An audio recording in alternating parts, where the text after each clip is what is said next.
It's Friday, June 19th. Welcome aboard to this edition of Barnstable Today. I'm Kevin Friel. And I'm Andrew Goville. Thank you very much for joining us. And just a reminder, the meetings we cover are available on the town's website, www.town.barnstable.ma.us. We are here today in the now empty conference room. It was far from empty on Thursday night, however. The place was packed as residents hoping to speak out about a proposed multi-million-dollar sewer project filled the area. There was even some people sitting on the floor. Now, federal stimulus funds now available are making this project viable, but at the risk of increased spending for the residents involved, which is why hundreds turned out here Thursday night, and it led to a contentious session start of the meeting, which was handled by Town Council President Fred Cherigotis.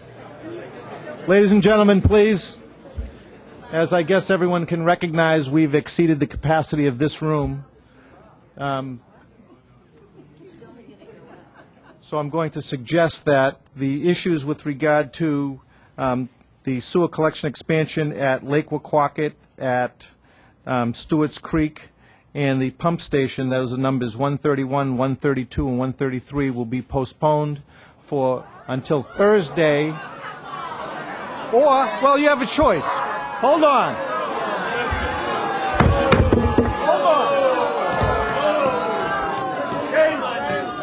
I'm going to ask everyone. Okay, order, please. Give us a chance to explain. Just.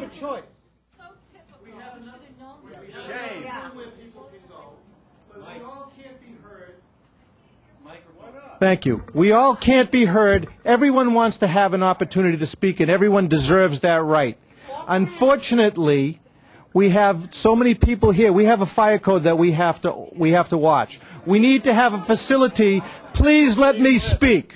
We have to have a facility that is sufficient for everyone to be able to speak. Everyone. We have another room. If you don't let me finish, we'll never get through.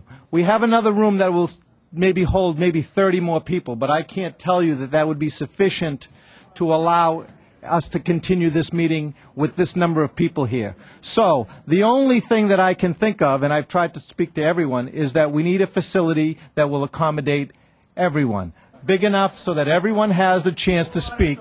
And if it, say that again? That's exactly right, the high school auditorium. And we need to have a date that's available. So I'm suggesting to everyone that date would be a week from today, the 25th. At 7 p.m. at the high school auditorium. But we have to get the availability, and we have to make that arrangement. The room was cleared. Town councilors, however, did address the importance of the issue and asked residents to do some homework and turn out for next week's meeting. I would urge all those people who are interested in this issue for next Thursday to go on and take a look at the Conservation Law Foundation website, because they are working on suing not only Barnstable, but every other town on the Cape Cod. And where I grew up in Quincy, when they came up with the outfall pipe, that's what we're looking at.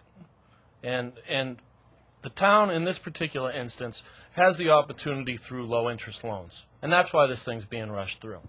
And if it doesn't fly, it doesn't fly. But what's going to happen, I guarantee you, you'll look back and you'll remember this meeting or next week's meeting, and instead of paying $30,000, you're going to pay $50,000. Now, for the people in the western part of the town, we already have an existing wastewater treatment plant here in Hyannis. Well, that's 8 miles away. So for the people out there, pay attention to this issue, because it's a huge issue, because somewhere down the line, if the people of Stewart's Creek and the people of Lake Wequaquet are asked to pay to hook up to that then existing system, and then all of a sudden it's mandated to build another sewer treatment plant in the western part of the town, we have to pay for acquisition of land, we have to pay for construction, and for the people at Lake Wequaquet and the people around Stewart's Creek to say, we're not going to help you with that. We just foot our $30 million bill. So this is huge. This is a huge, huge, in my opinion, it's the biggest vote I'll ever have on the town council. Councilor James Crocker also offered his insight into the issue. Am I grateful that we had to postpone? No.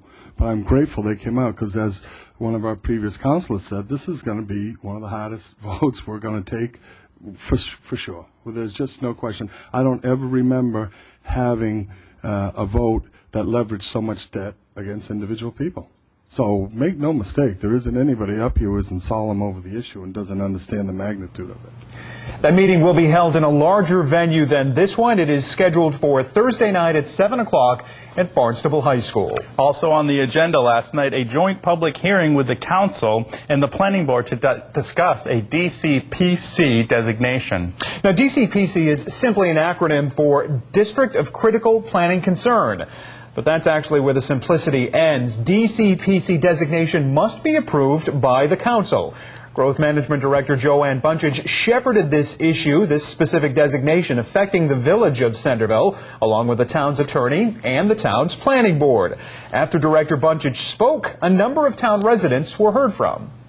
My name is Christina DeCastro. I live in Centerville. I'm not in the area that's affected by this particular DCPC that we're discussing tonight, but I would like to clarify one thing that was brought up. Well, I'm sorry, I've forgotten what your name was. When she was speaking, what she said was that with respect to the design guidelines, that the village residents wanted these design guidelines. I would like to posit that not all village residents want these design guidelines. Perhaps some do, but that's not a widespread thing, and I just was not comfortable with it being put out there that everybody wants these guidelines. These are some people that want them. Thank you. Anyone else?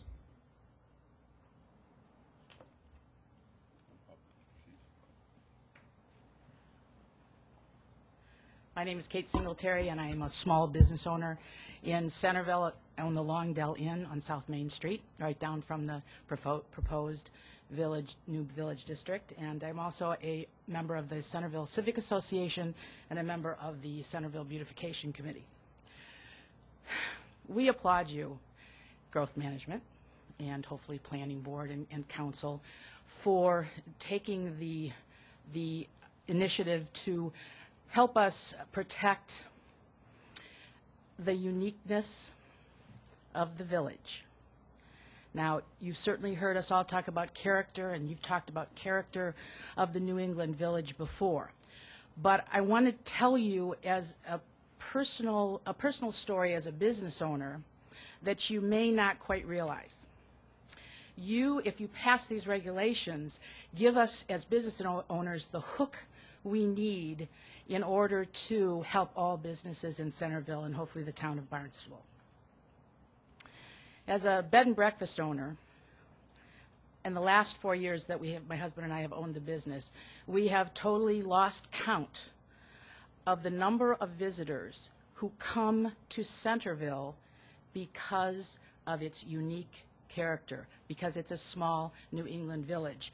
And the international visitors, and as well as the American visitors, are coming because it looks different from where they live. And they want to have this experience. So it was very interesting to help participate in the planning of these regulations because they came across so flexible and so balanced. So everything that is suggested that might make someone upset seems to be balanced by a regulation where it will be looked at and it will be taken care of, hopefully, on a case-by-case basis. The town council voted to postpone their decision on this issue until the July 16th meeting. And just another reminder, the meetings we cover are available on demand at the town's website, www.town.barnstable.ma.us. For Kevin Friel, I'm Andrew Gobiel. Thank you very much for joining us. Have a very enjoyable weekend.